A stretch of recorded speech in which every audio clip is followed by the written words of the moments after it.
예수님을 만나고 하나님을 만나면 자연스럽게 우리 안에서 나오는 반응이 세 가지가 있습니다.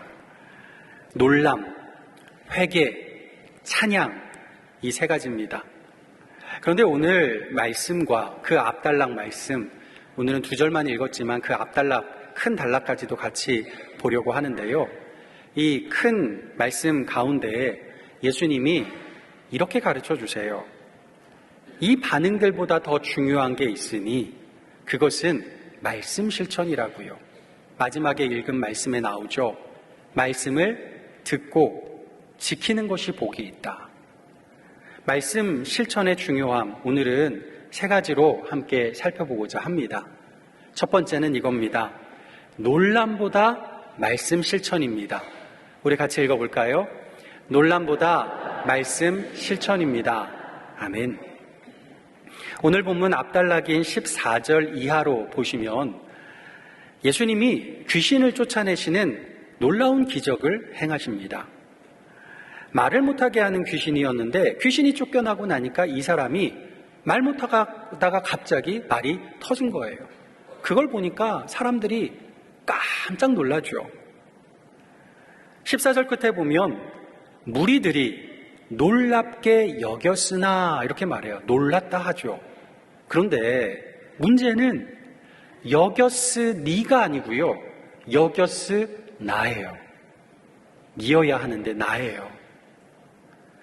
놀랍긴 놀라웠는데 놀람 후에 반응이 차가웠어요.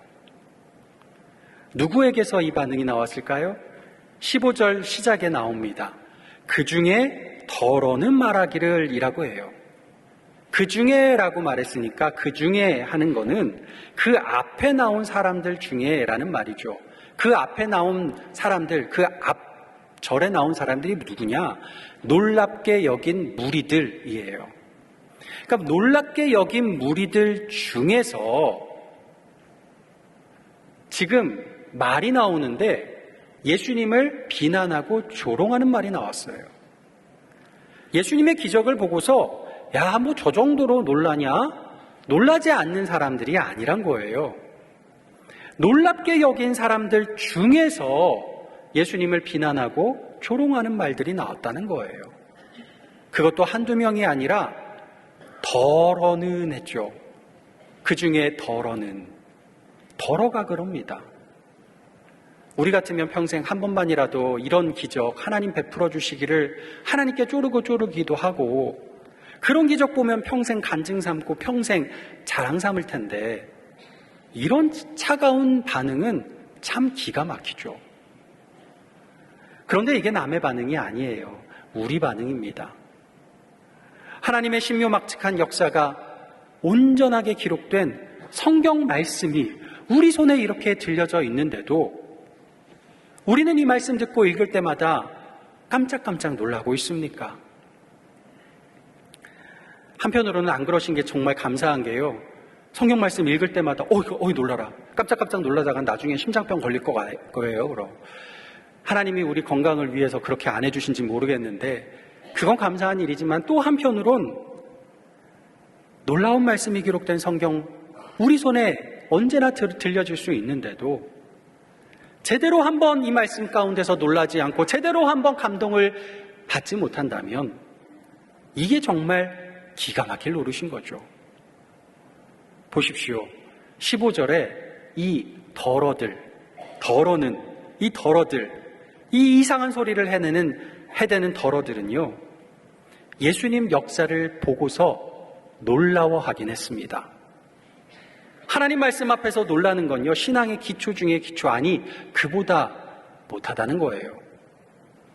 요즘은 초등학교 1학년 들어가면 가나다라 안 배운다고 하잖아요. 이미 다 떼고 와서.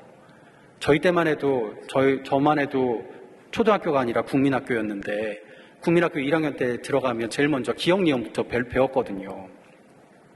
근데 요즘은 그거 기초도 아니라고 안 배우잖아요. 이게 하나님 말씀을 보고 듣고서 그 말씀 가운데 깜짝 놀라는 건요, 가나다라예요. 신앙의 가나다라. 바라기는 우리 중에 신앙의 가나다라조차 떼지 못하는 이가 하나도 없기를 바랍니다. 성경 말씀 읽을 때마다 이 말씀이 우리를 놀라게 하는 역사이기를 간절히 소망합니다. 그런데요, 15절에 이 더러가 뭐라고 말하고 있습니까? 15절에 이렇게 말해요. 그 중에 더러는 말하기를 그가 예수님이 귀신의 왕 바알세불을 힘입어 귀신을 쫓아낸다 하고, 쉽게 말하면 이거예요. 예수님 미쳤다는 거죠. 뭐 큰 무당 작은 무당 얘기를 하는데 예수님 귀신 들렸는데 큰 귀신 들렸다는 거예요. 힘 센 귀신 예수님한테 들려서 다른 힘 약한 귀신들은 예수님 힘 센 귀신이 다 물리쳐 버린다는 거죠. 말도 안 되는 얘기인데 이들의 주장, 자기들 생각의 틀에서는요, 맞는 말인 거예요. 논리 정연한 거죠. 이성적인 말이에요. 하지만 이들이 이러는 생각과 말을 하는 건요, 예수님을 인정하고 싶지 않은 것 때문이죠. 논리가 아니에요. 말씀을 있는 그대로 받아들이고 싶지 않은 겁니다. 예수님이 직접 행하신 기적, 말씀으로 행하신 그 기적, 그 말씀을 보고 들어도 내가 내 생각, 내 논리에 맞게 내가 요리해 놓은 말씀이 아니면 난 못 받아들이겠다, 그거예요. 바로 이 논리를, 이들의 논리를 예수님이 반박하십니다. 그들이 목격한 기적은 그들의 생각의 틀에 갇혀 있는 것도 아니고 사탄의 영역에서 일어나는 싸움도 아니라는 거예요. 이 땅에 자기 영역을 세우려고 안간힘을 쓰는 저 사탄 마귀조차도 자기들끼리는 안 싸운다는 얘기예요. 여러분, 교회 공동체가요, 서로 싸워서는 절대로 안 됩니다. 귀신들도 자기들끼리는 안 싸워요. 교회 성도들이 서로 미워하고 싸우고 내 주장이 옳다고 큰 소리 내는 거요, 이거는 아무리 정당하고 아무리 논리를 펴서 정당한 신앙적 명분을 갖다 붙여도 귀신보다 못한 일을 하는 거예요. 예수님은 자신이 행하신 기적과 말씀이 새로운 나라가 임하는 증거라고 말씀하십니다. 그 새로운 나라가 어느 나라일까? 하나님 나라예요. 이 땅에선 상상해 본 적 없는 나라, 이 땅 사람들은 살아본 적 없는 삶을 말합니다. 내 이웃을 내 몸과 같이 사랑하고, 형제를 서로 사랑하고, 원수까지 서로 사랑하라. 여러분, 원수가 회개하고 돌아오면 사랑하라, 이게 아니에요. 원수인 채로 사랑하라는 거예요. 이게 말이 됩니까? 어떻게 세상에서 이게 말이라고 할 수 있습니까? 사람들을 놀래키는 말이고 우리가 상상할 수 없는 새로운 하나님 나라의 법칙입니다. 이 새로운 삶에 초청하시는 주님은 딱 하나만 요구하세요. 이 말씀 듣고 지켜라. 말씀 실천을 명하십니다. 마크 베타스 목사님이 쓰신 극복이란 제목의 책이 있습니다. 이 책에 나탈리라는 사람의 일화가 하나 이제 소개되는데요. 이 나탈리라는 분이 그 전주일에 이 목사님의 설교를 들었어요. 설교 주제는 믿음의 발걸음을 떼서 하나님의 소명을 따르라 하는 겁니다. 설교의 내용은 이랬습니다. 하나님은 항상 우리를 미지의 나라로 부르고 계십니다. 하나님은 한 번도 가본 적 없는 곳으로 가서 한 번도 해본 적 없는 일을 하라고 말씀하십니다. 이 나탈리라는 분이요, 한 달 전쯤에 하버드 대학 산하에 있는 세계교육기관에 일자리를 지원을 했대요. 거기서 근데 연락이 왔다는 거죠. 오세아니아의 섬나라 중에 마셜 제도라고 있는데 이 조그만한 섬나라를 섬 여러 개를 묶어서 이제 마셜 제도라고 합니다. 그 마셜 제도의 정부에서 교육 개혁을 최우선 과제로 발표하면서 미국에 도움을 요청했대요. 30명의 교육 전문가를 보내달라고요. 이 일에 지원하겠냐, 이 기관에서, 이 센터에서 연락이 온 거예요. 문제는 거기가요, 전기가 안 들어오는 데가 많고 섬이다 보니까 인터넷은 당연히 안 되고 핸드폰도 안 터진대요. 기껏해야 단파 라디오 정도만 된다고 합니다. 근데 더 문제는요, 과거에 이 지역에서 미국이 67회나 핵 실험을 한 거예요. 그래서 지구상에서 방사능 중독 위험이 가장 높은 곳으로 꼽히는 곳입니다. 너무너무 위험한 곳이죠. 생각하면 할수록 걱정이 태산이었대요. 그래서 제안을 거절할까 고민도 했다고 합니다. 고민이 된 건요, 오랫동안 하나님께 쓰임받기 위해서 이분이 기도하고 기도했는데 그 기도 제목 하나하나가 그대로 들어맞더래요. 이분 표현으로 하면 우연의 일치가 이렇게 많은지 모르겠다. 이게 진짜 하나님 역사인가 싶다는 거예요. 그래도 제안을 수락하기가 너무 어려웠던 거죠. 너무 위험해서. 그러던 중에 지난 주일날 목사님 설교를 들었다는 거죠. 미지의 나라로 가라고. 여러분 기도하다가 설교 말씀 잘 들으셔야 돼요. 뭐 잘못 듣는 건 아니지만 이렇게 들으면 안 갈 수가 없게 되는 거죠. 이분이 그런 거죠. 아, 이게 하나님 말씀이구나, 응답이구나. 받아들이고 그래서 결심했다고 합니다. 이렇게 결심했대요. 제안을 거절하는 것은 하나님의 부르심을 모른 채 한 거잖아요. 그래서 용기를 내서 가려 합니다. 그렇게 그 미지의 땅으로 가게 되었다고 합니다. 이게 말씀 실천이죠. 그렇다고 여러분 지금 당장 미지의 땅으로 떠나라 그 얘기 아니에요. 하나님께서 우리에게 정말 새로운 말씀, 뜻하지 않는 말씀, 깜짝 놀래킬 만한 그런 말씀, 이건 나한테 주시는 말씀 아니잖아요. 그런 말씀들을 하나님이 우리에게 주실 때가 있어요. 그 말씀을 주시면 즉시 내 생각 멈추고 뒤도 안 돌아보고 말씀 따라 걸어가야 합니다. 그럴 때 주님이 주시는 복이 그 길을 뒤따르게 될 줄 믿습니다. 두 번째, 회개보다 말씀 실천입니다. 우리 같이 읽어볼까요? 회개보다 말씀 실천입니다. 먼저는 논란보다 말씀 실천이고요. 이번에는 회개보다 말씀 실천이에요. 24절부터는 귀신을 쫓아내신 예수님이 비유 하나를 말씀하시는데요. 이 비유가 쫓겨난 귀신에 대한 비유예요. 지금 예수님 이 귀신 쫓아낸 상황 그리고 여러 비난들 관련해서 비유를 하고 계신 겁니다. 더러운 귀신 하나가 한 사람에게 들어가 살아요. 그 사람을 자기 집 삼았다고 해요. 무슨 이유인지 모르겠는데 이거 거꾸로 보면 그런 거죠. 귀신이 자기 집 삼았다, 그 사람을. 그 말은 이 사람이 자기 삶의 집문서를 이 귀신에게 팔아넘겼다는 이야기예요. 이유는 모르지만. 그러다가 예수님이 귀신을 쫓아낸 사건처럼 이 귀신이 그 집에서 나가요. 가출해요. 뭐 여행 가고 싶었는지. 집 나가면 근데 고생이잖아요. 귀신도 집 나가 보니까 고생이에요. 아무리 다녀도 쉴 곳이 없어요. 그래서 귀신이 생각합니다. 초가상간이라도 내 집이 최고일세. 털레털레 다시 집으로 돌아오니 집이 깨끗하게 청소되어 있네. 야, 수리도 말끔히 되어 있네. 귀신이 나간 사람은 예수 믿고 회개한 성도를 말해요. 마음에 더러운 죄들을 회개하여 청소하고 회개하여 망가진 자신의 본성을 수리를 다 싹 해놓습니다.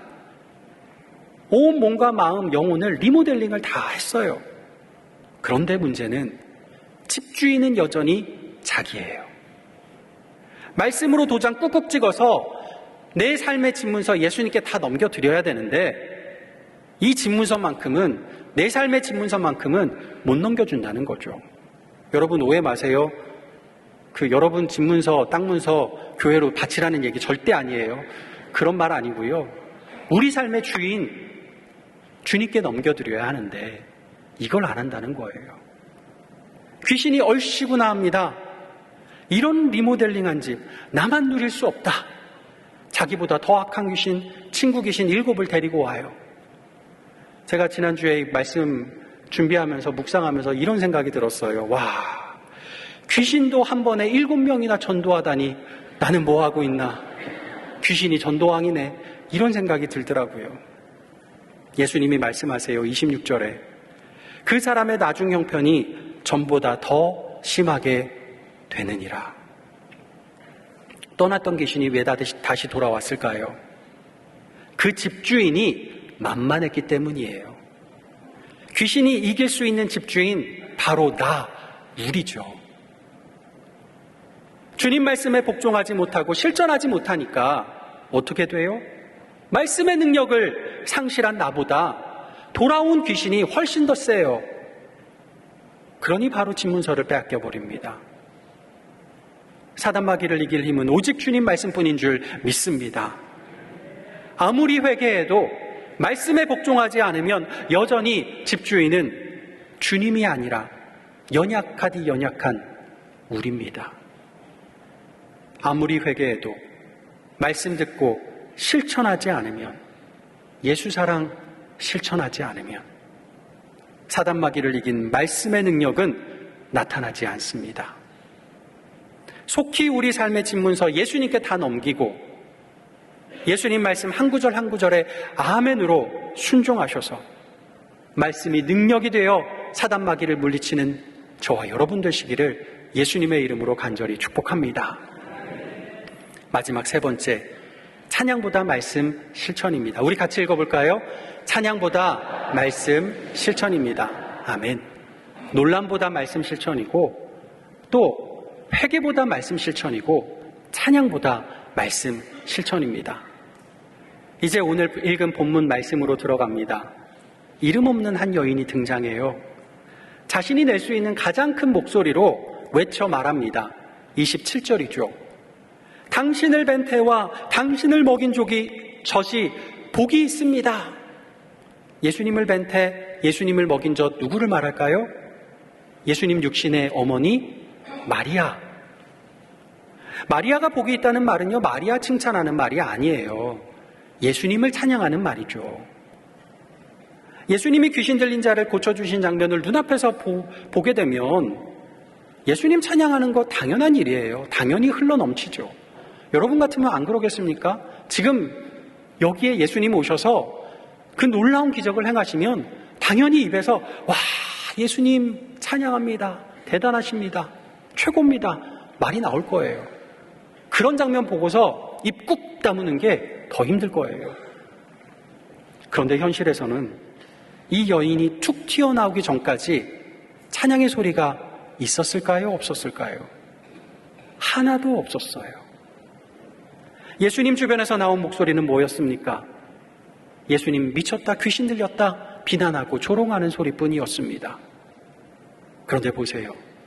예수님 주변에 있던 사람들 모두가 예수님을 비난하고 조롱하고 있었을까요? 그게 아니에요. 16절에 더러는이지 모두는이 아니에요. 그 말은 비난과 조롱의 말을 일삼는 사람들의 큰 목소리에 나머지는 모두 기가 죽어서 침묵하고 있었던 겁니다. 목소리 큰 사람이 이긴다는 말을 성경 말씀보다 더 믿은 거예요. 비난의 목소리만 들릴 때, 그리고 그 목소리가 크면 클수록 찬양의 목소리를 내야 할 사람들이 용기를 잃고 침묵하게 됩니다. 하지만 이번엔 달랐어요. 용기 있는 한 여인이 나와 목소리를 높여 예수님을 찬양합니다. 다들 예수님 미쳤다고 하지만 나는 아니에요. 저에겐 예수님이 최고십니다. 예수님을 찬양합니다. 칭찬받아 마땅한 목소리예요. 우리는 하나님을 찬양하기 위해 지음받은 존재입니다. 우리 삶의 목적은 하나님 찬양이에요. 우리가 예수 믿고 여기 교회 모인 것도요, 찬양하려고 모인 거예요. 다른 거 하려고 오셨으면 가시는 게 나아요. 모일 필요 없어요. 하나님 찬양하러, 찬양만 하러 오신 겁니다. 예수 믿는 성도는 찬양 빼면 시체예요. 우리 자신을 한번 돌아보십시오. 우리는 성도인가요? 시체인가요? 시체는 찬양할 수 없어요. 우리는 모두 예수 보혈로 거듭나 새 삶을 사는 살아있는 성도이기를 간절히 축복합니다. 우리 입술에 오직 하나님 찬양만 가득 머금기를 원합니다. 그런데 여기서 이제 진짜 중요한 한 가지 읽어야 할 말씀이 나옵니다. 오늘 본문의 마지막 절 28절 우리 같이 읽겠습니다. 예수께서 이르시되 오히려 하나님의 말씀을 듣고 지키는 자가 복이 있느니라 하시니라. 아멘. 분명 우리 인생의 목적은 하나님 찬양입니다.